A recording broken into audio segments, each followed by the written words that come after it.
Hello friends, welcome to target in goal. Friends, इस video में हम यूपी का जो जियोग्राफी है और उसकी जो थोड़ा सा राजनीतिक व्यवस्था है, उसकी जो महत्वपूर्ण कुछ जानकारियां हैं जो कि इनिशियली हमें जानना चाहिए, वो हम इस वीडियो में जानेंगे। और ये इस सीरीज का पहला वीडियो होगा। ये जो सीरीज होगी इसमें हम यूपी की भौतिक संरचना है, मिट्टी है, कृषि है, पशुपालन है, नदी, झील, ऊर्जा संसाधन, खनिज संसाधन, जनगणना, इसके साथ साथ में जो संस्कृति संबंधित चीज़ें हैं, जैसे यहाँ की कला है, यहाँ के डांस हैं, यहाँ का पर्यटन है, व्यक्तित्व हैं, यहाँ के शिक्षा है, इसके साथ जो भी चीज़ें ग्राम स्तरीय चीज़ें हैं, अनुसूचित जातियाँ हैं, ये सारा कुछ हम इस सीरीज में फ्रेंड्स समझेंगे, जानेंगे। तो ये उसका पहला वीडियो है। तो चलिए थोड़ा सा अभी हम इसको ब्रीफ में समझते हैं कि यूपी जो है उसकी स्थिति क्या है और उसका जो भौगोलिक क्षेत्र है वो किस प्रकार से बटा हुआ है। देखिए, तो ये आप इंडिया का मैप देख पा रहे होंगे। इसमें से ये है अपना यूपी। इस यूपी को थोड़ा सा अच्छी नज़र से अगर हम देखें, गहराई से देखें, तो हमें ये नज़र आ रही है कि यहाँ पर ये जो बॉर्डर है ये शेयर हो रहा है किससे? नेपाल से। तो यूपी से एक जो देश लग रहा है वो क्या है? नेपाल। ठीक है। इसके बाद अगर आप यहाँ पर ऊपर थोड़ा सा बढ़ते हैं तो यहाँ उत्तराखंड मिल जाता है आपको। फिर इसके बाद ऊपर और इधर चलते हैं तो हिमाचल प्रदेश। फिर आप और इस तरफ को आते हैं तो यहाँ आपको मिल जाता है हरियाणा, और इसके बाद ये मिल जाती है फ्रेंड्स दिल्ली। फिर उससे नीचे आते हैं तो यहाँ राजस्थान है। देखिए, ये बॉर्डर राजस्थान के साथ शेयर हो रहा है। और यहाँ पर बहुत बड़ा बॉर्डर ये मध्य प्रदेश के साथ में यहाँ पे शेयर हो रहा है। इसके नीचे अगर आप जाएंगे तो ये इस क्षेत्र में आपको यहाँ से छत्तीसगढ़ हो जाएगा और ये झारखंड हो जाएगा, और इसके साथ यहाँ हो जाएगा बिहार। तो ये जो प्रदेश हैं, देखिए मैप में आपको नज़र आ रहे हैं, ये सारी यूपी को घेरे हुए हैं, और एक देश यहाँ से नेपाल इसको घेरे हुए है। तो भारत के पूरे मैप में भारत को हम अगर इस तरह से पूरा इसमें देख पा रहे हैं तो इसमें यूपी की जो स्थिति है कुछ इस तरह से है। देखिए, सबसे अगर हम ये बात करें कि जो क्षेत्रफल में है तो सबसे बड़ा देखिए राजस्थान है। ठीक है। इससे अगर हम दूसरे नंबर पर जाते हैं तब हमें यहाँ पर ये महाराष्ट्र हो जाता है। फिर इसके बाद जाते हैं तो ये मध्य प्रदेश हो जाता है। फिर अपना ये यूपी आ जाता है चौथे नंबर पे। हालांकि जब तेलंगाना नहीं था, मतलब बटा हुआ नहीं था, तब आंध्र प्रदेश मतलब इस नंबर पे आता था, चौथे नंबर पे, और हमारे जो देश का क्षेत्रफल है वो 5वें नंबर पर चला जाता था। ऐसा इसका विभाजन उस समय था। यहाँ पर देखिए इसी यूपी के मैप को एलोबरेट करके थोड़ा सा लगाया गया है। आप इसको थोड़ा ध्यान से देखें तो आपको काफ़ी कुछ इसमें से साफ साफ समझ में आ जाएगा। देखिए, ये यूपी का मैप है। इसको आप कुछ इस तरह से समझिए कि अगर ये पूरा एक शेर होता तो देखिए इसका एक ये पंजा होता और एक ये नीचे वाला पंजा होता, पीछे वाला पंजा ये वाला। ठीक है। ये दोनों अपने आप में महत्वपूर्ण जिले हैं। देखिए क्यों? क्योंकि जो ललितपुर है वो इस चारों तरफ से मध्य प्रदेश से घिरा हुआ है, सिर्फ एक तरफ से ये झांसी से टच करता है। इसी प्रकार अगर हम इसकी बात करें यहाँ पर सोनभद्र की, तो ये सोनभद्र जिसको मैं पिछला पंजा कह रहा हूँ, ये भी अपने आप में महत्वपूर्ण है। क्यों? देखिए, इसकी यहाँ से सीमा लगती है मध्य प्रदेश से, नीचे से जाइए तो यहाँ से छत्तीसगढ़ लगता है, यहाँ से जाइए तो झारखंड लगता है, और यहाँ से जाइए तो बिहार लगता है। मतलब ये सोनभद्र देखिए ऐसा जिला है जिसकी जो सीमाएं हैं 4 राज्यों से लग रही हैं फ्रेंड्स, है ना, 4 प्रदेशों से लग रही हैं। यहाँ पर बिहार इधर से हो गया, झारखंड इधर से हो गया, नीचे से छत्तीसगढ़ हो गया, इधर से मध्य प्रदेश हो गया। तो ये सवाल वैसे तो डायरेक्ट पूछे भी जाते हैं। ठीक है। एक चीज़ और देखिए, यहाँ पर देखिए ये शेर की पूंछ देखिए आप। तो अगर इसको हम ऐसे थोड़ा सा और अच्छे से देखें और इसको मैं ये कहूँ कि ये इसकी पूंछ है अगर, तो पूंछ में देखिए क्या आता है? बलिया। अब यदि हम ऐसी बात करें कि सबसे इस तरफ का क्षेत्र जो है वो क्या है? बलिया है। ठीक है। तो इसका मतलब ये हुआ कि पूर्वी क्षेत्र जो है या पूर्वी जिला है, सबसे पूर्वी जिला वो कौन सा हो गया? बलिया हो गया। अच्छा, अगर हम पश्चिम की बात करें तो पश्चिम में कौन सा जिला होगा? तो पश्चिम में देखिए, आपको जिला में दिखाता हूँ, इधर ऊपर चलिए, इधर पे ये देखिए, यहाँ पर अगर हम नज़र डालें तो देखिए ये वाला ये बॉर्डर होगा ये, ठीक। अब यहाँ पर सबसे इस तरफ जो जिला है वो कौन सा है? शामली। तो यूपी का सबसे पश्चिमी जिला इधर अगर बात करें तो शामली है, और पूर्वी जिला मैंने अभी आपको बताया जो पूंछ थी एक प्रकार से, वो क्या थी? बलिया थी। अगर हम ऊपर उत्तर की बात करें इसमें से, तो ये क्या है? सहारनपुर। तो उत्तरी जिला कौन सा हो गया? सबसे सहारनपुर हो गया। इधर से क्या हो गया? पश्चिम से शामली हो गया, और पूर्व से अपना हो गया बलिया। अब देखते हैं दक्षिण का जिला। तो देखिए, अगर आप मैप में बिल्कुल अच्छे से देख पा रहे हो तो देखिए ये ललितपुर नीचे दिख रहा है और ये सोनभद्र दिख रहा है। यहाँ से अगर एक लाइन आप ड्रॉ करें सीधी सीधी, तो देखिए सोनभद्र ये नीचे चला गया। इसका मतलब है कि सोनभद्र कौन सा है? सबसे दक्षिण का जिला है। तो इस प्रकार से हमने देखा कि उत्तर में सहारनपुर है, दक्षिण में सोनभद्र है, पूर्व में बलिया है, और पश्चिम में शामली पड़ता है। इस प्रकार से ये इसकी उत्तर दक्षिण पूर्व पश्चिम की सीमाएं इस प्रकार से हैं यूपी की। अब यूपी का देखिए हम ये देख लेते हैं कि इसका राजकीय चिन्ह कैसा है। राजकीय चिन्ह के बारे में प्रश्न पूछा जाता है कि ऐसे बना के पूछता है कि निम्न में से कौन सा विकल्प राजकीय चिन्ह को बताता है। उसमें से कई चीज़ें दिया होगा और कुछ चीज़ों को वो मिस करके दूसरी चीज़ें उसमें ऐड कर देते हैं। तो इसको देखिए आप, ये राउंड पे आप देख पा रहे हैं गोला, इसके बाद अंदर यहाँ आप धनुष और बाण देख पा रहे हैं, इधर आप मछलियाँ देख पा रहे हैं, और इधर ये लिखा हुआ देख पा रहे हैं मध्य प्रदेश, यहाँ आप स्टार देख पा रहे हैं। तो इस प्रकार से ये जो अपना यूपी है इसका ये क्या है? अपना एक लोगो है।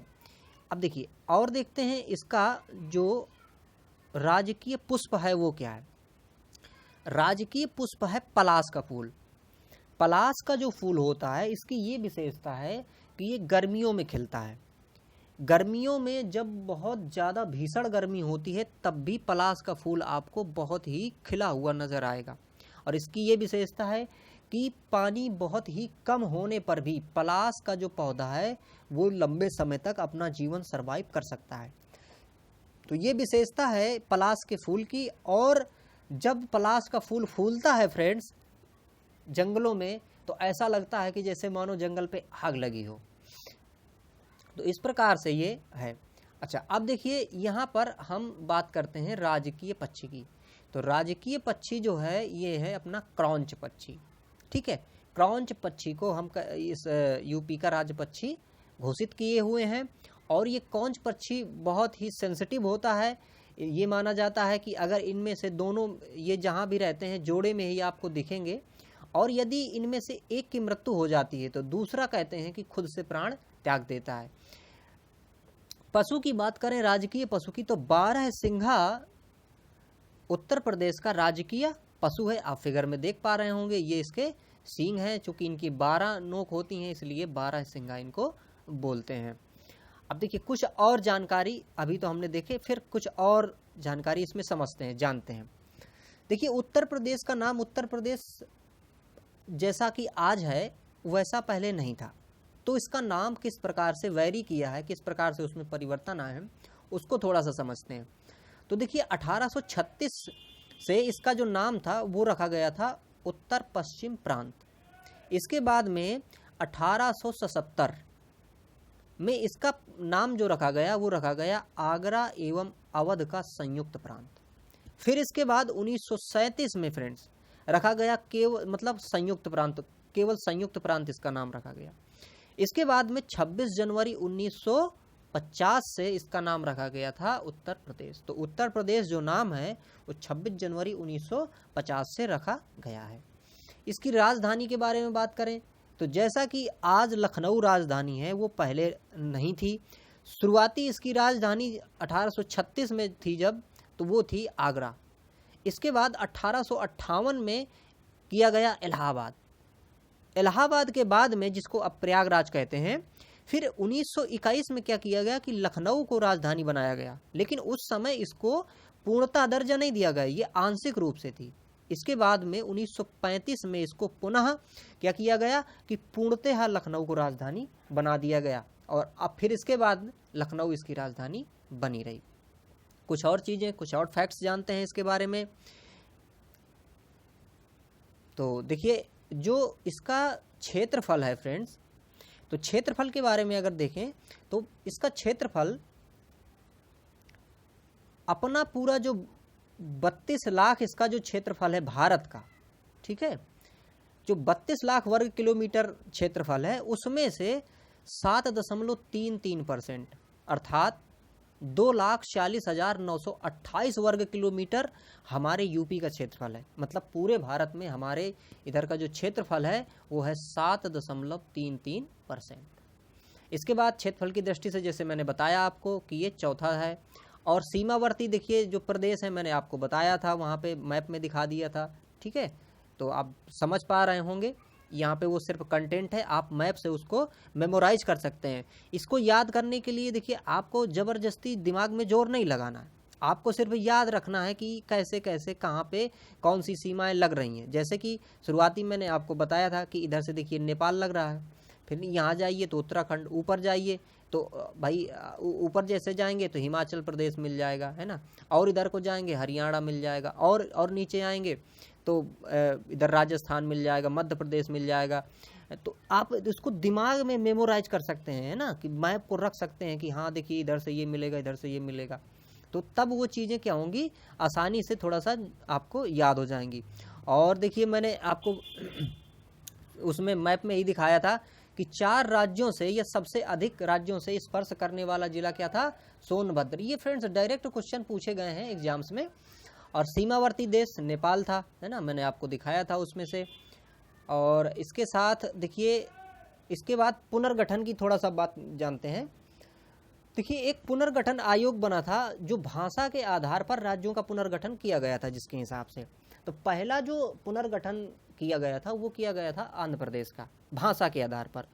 उसी समय आयोग जब बना तो उस समय सारे राज्यों का गठन किया गया था, तो उस समय 14 राज्य बनाए गए थे फ्रेंड्स। तो उसमें से अपना भी एक राज्य था जिसका गठन 1 नवंबर 1956 को किया गया था। इसके बाद में पुनः क्या किया गया कि 2000 को, सन 2000 में फिर से कुछ बदलाव लाए गए। उन बदलाव में से क्या हुआ कि 2000 में 3 नए जिले बनाए गए, वो 3 प्रदेश नए बनाए गए थे, जिसमें से 1 नवंबर को मध्य प्रदेश से काट के छत्तीसगढ़ बना दिया गया। 9 नवंबर 2000 को अपने उत्तर प्रदेश से 13 जिले काट के बना दिया गया उत्तराखंड। और 13 नवंबर को बिहार से काट के झारखंड को बना दिया गया। तो इस प्रकार से सन 2000 में 3 फ्रैक्शन हुए थे, जिसमें से 9 नवंबर 2000 को हमारे प्रदेश को विभाजित करके एक प्रदेश नया उत्तराखंड या उत्तरांचल बना दिया गया था, जिसमें से 13 जिले काटे गए थे। देखिए राजकीय भाषा क्या है, हमारे कॉन्स्टिट्यूशन में ये कहा गया है कि राजकीय भाषा राज्य अपने हिसाब से निर्धारित कर सकते हैं। तो हमारी जो राजकीय भाषा है, तो शुरुआती 1947 में हमने क्या रखी थी, हिंदी रखी थी, ये हमारी पहली राजकीय भाषा थी। इसके बाद में 1989 को हमने क्या किया कि उर्दू को अपनी दूसरी राजकीय भाषा डिक्लेयर किया। जैसा कि मैंने आपको बताया था कि राजकीय जो पशु है वो बारहसिंगा है ना, पक्षी आपका क्रॉन्च या सारस है। और राजकीय वृक्ष और देख लीजिए, राजकीय वृक्ष क्या है अपना, अशोक। अशोक की एक विशेषता ये होती है कि ये ध्वनि प्रदूषण को रोकने के बहुत ज़्यादा काम आता है। और नीम ऐसा पौधा होता है जो धूल प्रदूषण को बहुत ज़्यादा रोकता है। पलाश के बारे में आपको मैंने बता दिया, पलाश अपना राजकीय पुष्प है और ये 4 जनवरी 2011 को निर्धारित किया गया था। अपना राजकीय जो खेल है वो है फ्रेंड्स हॉकी। कुछ और चीज़ें जान लेते हैं। देखिए हमारा जो विधानमंडल है वो विधानमंडल द्विसदनात्मक है। विधानमंडल 2 तरह के हो सकते हैं, एक सदनात्मक या फिर द्विसदनात्मक। जो द्विसदनात्मक होते हैं उनमें से विधानसभा और विधान परिषद, ये 2 चीज़ें होती हैं। और जो एकल होता है उसमें से सिर्फ विधानसभा होती है। हमारे यहाँ पर अगर हम बात करें कि वर्तमान समय में जो विधानसभा सदस्य हैं वो कितने हैं, तो यहाँ पर ये हैं 403 + 1। इसका मतलब ये है कि 403 का चुनाव होता है और एक एंग्लो इंडियन एक कैंडिडेट चुना जाता है राज्यपाल के द्वारा। तो इस प्रकार से हमने कुछ चीज़ें जानी। फ्रेंड्स आगे हम जो भी चीज़ें इसमें हैं, मिट्टी है, इसकी कृषि है, सिंचाई है, इसकी नदियां हैं, तो सारी हम क्रम से एक एक वीडियो में जानते जाएंगे फ्रेंड्स। और इस वीडियो को आपने देखा, आपका बहुत बहुत धन्यवाद फ्रेंड्स। और यदि ये जानकारियाँ आपको अच्छी लगी हों तो वीडियो को लाइक भी करिए और दूसरों के लिए भी शेयर करिए फ्रेंड्स, ताकि सबकी हेल्प हो सके। Thank you for watching.